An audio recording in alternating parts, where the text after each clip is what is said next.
கிறிஸ்துவுக்குள் அன்பான காலைக்கதை நிகழ்ச்சி நேயர்களே, மீண்டும் இந்த நாளிலும் கூட இயேசுவின் புண்ணிய நாமத்துல உங்களோடு கூட இந்த நாள் உங்களுக்கு சமாதானத்தின் நாளாக இருக்கு. இயேசுவின் நாமத்துல வாழ்த்துக்கள் கொள்கிறோம். இன்னைக்கு நமக்கு வருகிற வாக்குத்தத்தத்தின் செய்தி எங்க இருந்து அப்படின்னு பாத்தீங்கன்னா, ஆதியாகமம் 50ஆம் அதிகாரம் 20வது வசனம். நீங்கள் எனக்கு தீமை செய்ய நினைத்தீர்கள், தேவனோ அதை எனக்கு நன்மையாக முடிய பண்ணினார் அப்படின்னு சொல்லி வசனம். நீங்கள் எனக்கு தீமை செய்ய நினைத்தீர்கள், ஆனால் தேவன் அதை என்ன செஞ்சாலும் நன்மையாக மாற்றினார்.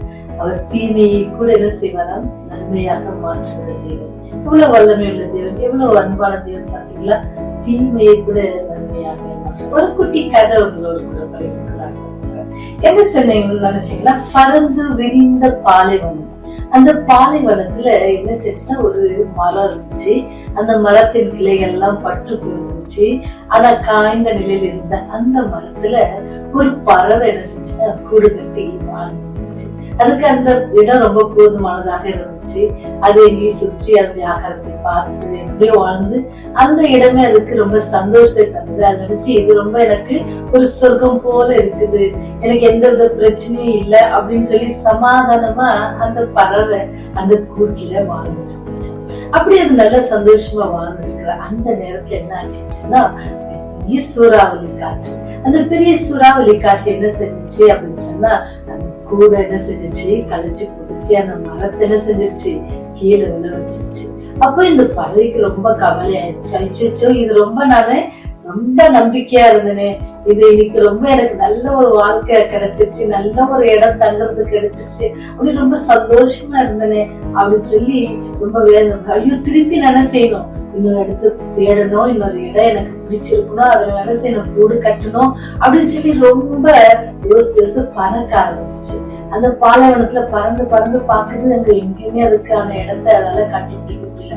ஒரு குட்டி மரம் கூட இல்லை. ஏன்னா பெரிய சூறாவளி காற்று எல்லாத்தையும் என்ன செஞ்சிருச்சு, அழிச்சு போட்டுருச்சு. அப்ப அது ரொம்ப சோர்ந்து போகுது.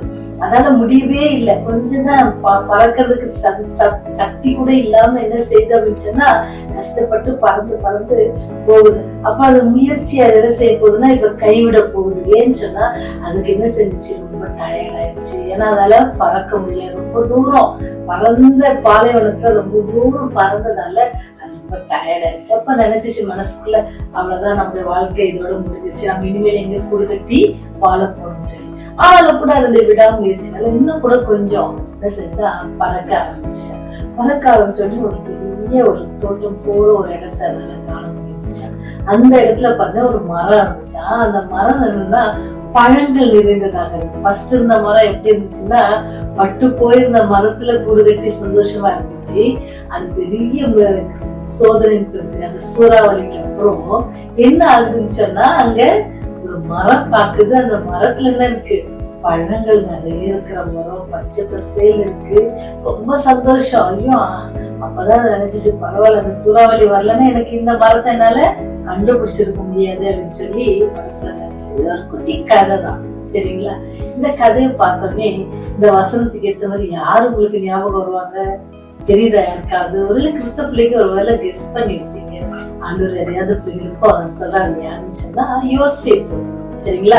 யோசேப்பு கூட இப்படிதான். அவர் இதை செஞ்சாரு, அவங்க வீட்டுல ரொம்ப நல்லா சந்தோஷமா எல்லாரோட நல்லா இருந்தாரு. ஆனா அவருடைய வாழ்க்கையில பெரிய சூறாவளி, உடன் பிறப்புகளை என்ன செஞ்சுட்டாங்க, அவங்கள என்ன செஞ்சுட்டாங்க, விரோதமாக பார்த்து அநேக காரியங்களை செய்து அடிமையாக விற்று போடுவாங்க.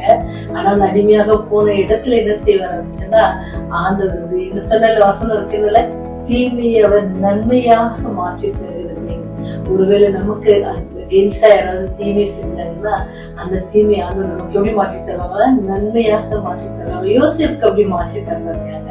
ஆனா அந்த யோசேப்புடைய வாழ்க்கையில பெரிய அதிபதியாக இருந்துச்சுங்களா மாறினாங்க. அடிமையாக போன ஒரு வாலிபன் என்ன செஞ்சாங்க, பெரிய அதிபதியாக மாற்றி யார் அவங்களுக்கு தீமை செய்தாங்களோ அவங்களே அவருடைய காலில் போய் விடுகிற அளவுக்கு, பணிகிற அளவுக்கு என்ன செஞ்சாங்க, அந்த நன்மையாக மாற்றி கொடுத்தார். அந்த குடும்பத்தை ரட்சிப்பதற்கு ஒரு நன்மையாக மாற்றி கொடுத்தார். நிறைய காரியங்கள். அது அவர் மாத்திரம் இல்லை, வேதாந்தத்தை பார்த்தீங்கன்னா யோக பக்தன்.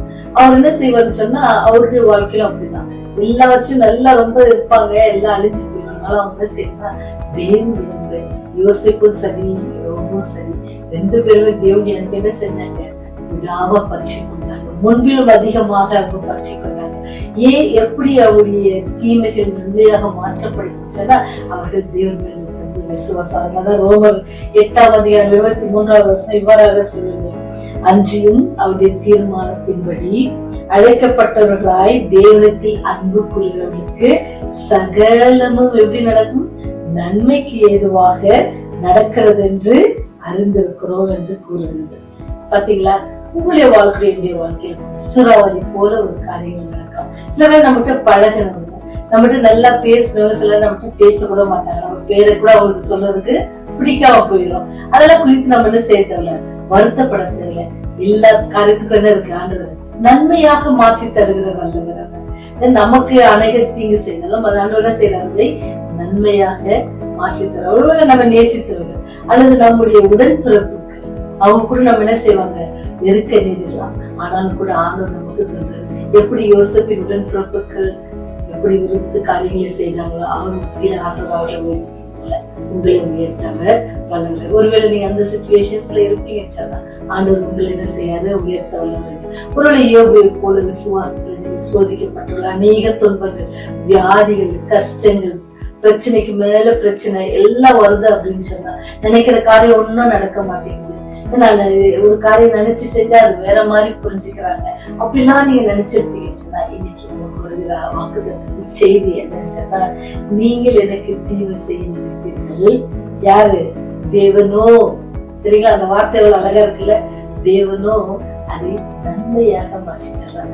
அதே தேவன் உயிரோடு இருக்கிறார். உங்களுடைய காரியங்களை நன்மையாக மாற்றி தர வல்லவராக இருக்கிறார். நீங்க உங்களுடைய வாழ்க்கை அவருடைய கருத்துல ஒப்பு கொடுங்க. எல்லா காரியத்தையும் அவர் எல்லாவற்றையும் நேர்த்தியாக செய்கிற தேவன், எல்லாவற்றையும் மாற்றி போட அவர் வல்லவராக இருக்கிறார். அப்படி வல்லவல்ல தேவனை நீங்க விசுவாசம் என்னோட ஜெபிக்கிறீங்களா? செய்வோம். நன்மையை தீமையாக வெல்வதற்கு அநேகர் இருக்கிறாங்க சுவாமி. ஆனாலும் தீமை செய்கிறவர்களை நன்மையாக மாற்றி தருகிற கர்த்தர் ஒரு ஆண்டவரே. இந்த காலகட்டங்களில் ஆண்டவரே சாத்தான் அநேக நன்மையான காரியங்களை கூட ஆண்டவருக்கு தீமையாக மாற்றி கொண்டு வருகிறான் சுவாமி.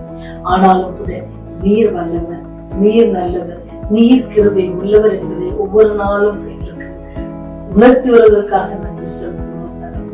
இந்த நாட்களிலும் கூட ஆண்டவரே நீர் அன்று யோசேப்பின் வாழ்க்கையிலும் யோபு பக்தன் வாழ்க்கையிலும் செய்தது போல அதே பிரச்சனையிலும் அதே கஷ்டத்திலும் கண்ணீரோடு சுவாமி.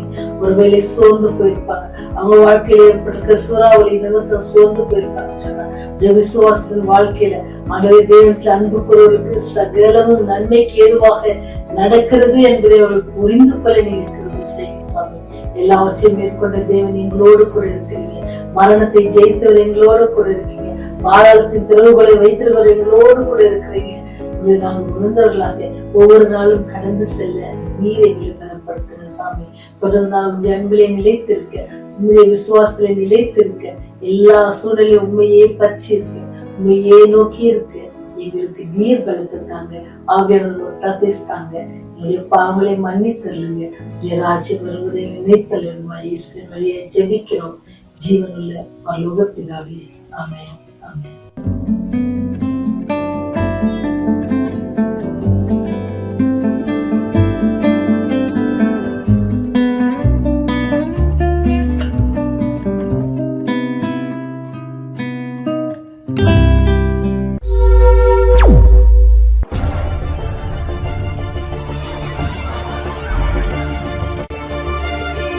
நீங்கள் பார்த்துக் கொண்டிருப்பது உங்கள் ரிவைவல் டிவி.